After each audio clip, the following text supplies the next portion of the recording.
पावसाळा सुरू झाला की एकच प्रॉब्लेम सगळ्यांच्या घरात सुरू होतो. घरात ओलावा, दुर्गंधी, किडे आणि कितीही साफ केलं ना तरी क्लीन दिसत नाही. आता तुमच्याबरोबर पण असंच होतं का? जर हो, तर हा आजचा व्हिडिओ तुमच्यासाठी खरंच खूप इम्पॉर्टंट आहे. कारण आज मी तुम्हाला सांगणार आहे पावसाळ्यात घर स्वच्छ ठेवण्यासाठी अशा काही सोप्या आणि इफेक्टिव्ह टिप्स. ज्या फॉलो केल्या तर तुमचं घर नेहमीच फ्रेश, क्लीन आणि व्यवस्थित दिसेल. तर चला सुरू करूया. आता सर्वात महत्त्वाची गोष्ट म्हणजे आपला एंट्री एरिया. आता एंट्री एरिया हा नेहमीच आपण क्लीन ठेवतो, पण पावसाळ्यात सगळ्यात जास्त घाण कुठून येते तर बाहेरून. म्हणूनच दरवाजाजवळ डोअरमॅट ठेवा. बाहेरून आल्यावर फुटवेअर, आपले चप्पल वगैरे असतात तर ते बाहेरच ठेवा. हा एक छोटा नियम जरी आपण पाळला ना तरी आपल्या घरामध्ये जास्त काही घाण होणार नाही. आता त्यानंतरच आपण दरवाजाच्या समोर आणखी एक म्हणजे 2 डोअरमॅट ठेवू शकतो, जेणेकरून जर जास्त घाण वगैरे आली तर दोन्हीही डोअरमॅटला ती घाण जाईल आणि घरामध्ये जास्त काही घाण येणार नाही. आता याच्यानंतरच आपण पावसाळ्यामध्ये बाहेर वगैरे जाताना छत्री असेल, रेनकोट असेल तर तेही यूज करतो. तर त्याच्यामध्ये जे पाणी वगैरे असतं तर ते ज्यावेळी आपण एकाच ठिकाणी ठेवलं तर त्याचं पाणी एका ठिकाणी पडतं. त्याच्यामुळे आपल्या घरामध्ये जास्त काही ओलसरपणा होत नाही आणि ज्यावेळी आपलं काम होईल तर त्यावेळी जिथं पाहिजे तिथं आपण ती गोष्ट ठेवू शकतो. आता याच्यानंतरच आपल्या घरामध्ये व्हेंटिलेशन हे खूप जास्त महत्त्वाचं असतं. कारण व्हेंटिलेशन खिडक्या आपण जर पूर्ण बंद ठेवल्या तर आपल्या घरामध्ये ओलावा वाढतो. दिवसातून थोडा वेळ खिडक्या उघड्या ठेवा. जसं की पाऊस थोडा कमी झाला किंवा पाऊस बंद झाला की आपण खिडक्या उघड्या ठेवू शकतो. याने काय होतं तर फ्रेश हवा आली की आपल्या घरात फ्रेशनेस येतो. आता ओलावा कंट्रोल करायला पाहिजे, कारण ओलावा हा पावसाळ्यातील सगळ्यात मोठा आपल्या एनिमी आहे.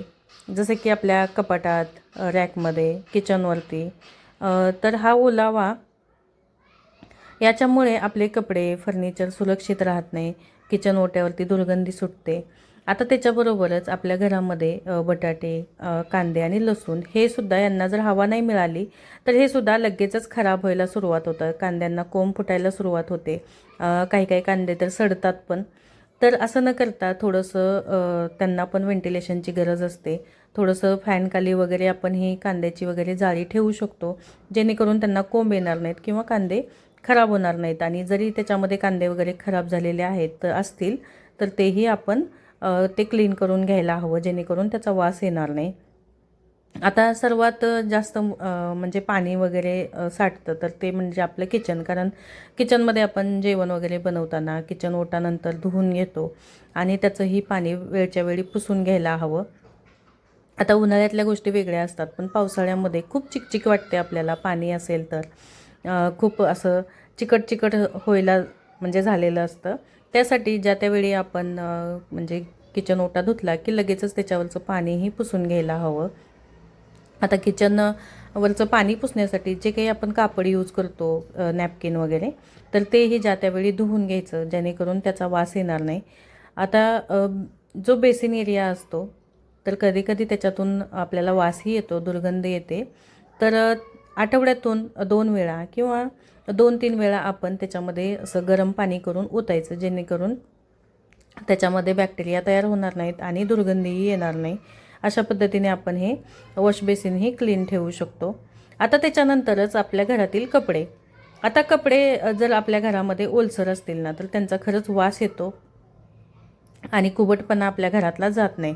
आता कधी-कधी मुलं स्कूलमधून भिजून येतात आणि खेळायला गेल्यावरतीही भिजतात आणि ते इथे-तिथे त्यांचे कपडे टाकतात. असं न करता ती कपडे व्यवस्थित ज्या त्यावेळी आपण ओलसर कपडे वेगळी ठेवून ती धुवून काढायला हवीत, जेणेकरून त्या कपड्यांचा वास येणार नाही. अशा पद्धतीने आपण कपड्यांचीही काळजी घेऊ शकतो. जर का ही ओलसर कपडे वाळल्या कपड्यांमध्ये जर गेली तर त्या ओल्या कपड्यांमुळे त्या वाळल्या कपड्यांनाही वास लागू शकतो, तेही खराब होतात. म्हणून ही कपडे ज्या त्यावेळी आपण धुवून घ्यायचे आहेत. आता याच्यानंतर आपल्या बेडरूममध्येही आपले जे काही गादी वगैरे आहे, कुशन आहे, उशा असतील तर त्याही लगेचच त्याला ओलसर होतात पावसामुळे, ह्या वातावरणामुळे. त्यासाठी आपण बेडरूमचे पडदे पण साईडला करून घ्यायचे आहेत. त्याच्यातही बेडरूममध्येही व्हेंटिलेशन व्हायला हवं, जेणेकरून आपल्या गादीला वगैरे वास सुटणार नाही. आणि थोडा वेळ आपण फॅन लावूनही ठेवू शकतो, जेणेकरून जर काही ओलसरपणा असेल तर फॅनच्या वाऱ्यामुळे तो वाळून जाऊ शकतो. आणि बेडरूमही आपण व्यवस्थित क्लीन ठेवायला हवा, जेणेकरून आपल्या घरामध्ये फ्रेशनेस वाढेल आणि आपल्यालाही खूप छान वाटेल. त्यासाठी बेडही आपण व्यवस्थित लावून घ्यायला हवा. आता पावसाळ्यामध्ये सर्वात महत्त्वाचा प्रश्न म्हणजे कपडे वाळवण्याचा. आता कपडे वाळवायची कशी, तर मी काय करते, तर एका रूमच्या खिडकीमध्ये असे कपडे अडकवत असते. एक छोटीशी दोरी बांधून त्याच्यावरती ही कपडे हँगरला लावून ठेवते. पण घरात कपडे जर वाळवली ना, तर ती अशी एकदम वाळत नाहीत व्यवस्थित, थोडीशी ओलसरच राहतात. मग ते काय करायचं की घड्या घालून एकदम ती वेगळीच ठेवायची. आपण लगेचच काय कपाटात वगैरे ठेवून द्यायचे नाहीत, कारण ही जर कपडे कपाटात ठेवली तर याच्यामुळे आपल्या दुसऱ्या कपड्यांनाही ओलसरपणा लागू शकतो. त्यासाठी ही जी डेली यूजची वगैरे कपडे आहेत, तर ती घड्या वगैरे घालून व्यवस्थित वेगळीच ठेवायची, जेणेकरून त्याचा कुबट वास वगैरे येणार नाही. आता हे हँगर आपल्याला कपाटामध्ये तरी वापर होतोच, पण पावसाळ्यामध्ये पण कपडे वाळवण्यासाठी ह्याचा खूप छान आपल्याला वापर होतो. अशा पद्धतीने आपण घरामधल्या या ज्या छोट्या छोट्या टिप्स आहेत त्या जर फॉलो केल्या, तर आपल्या घरामध्ये पावसाळ्यात कोणतीही दुर्गंधी वगैरे होणार नाही किंवा घर आपलं खराब होणार नाही. तर अशा पद्धतीने ही लॉन्ड्री बॅग मी यूज करत असते आणि त्याच्यामध्ये डेली यूजची कपडे ठेवत असते, जेणेकरून दुसऱ्या कपड्यांनाही ओलसरपणा लागणार नाही.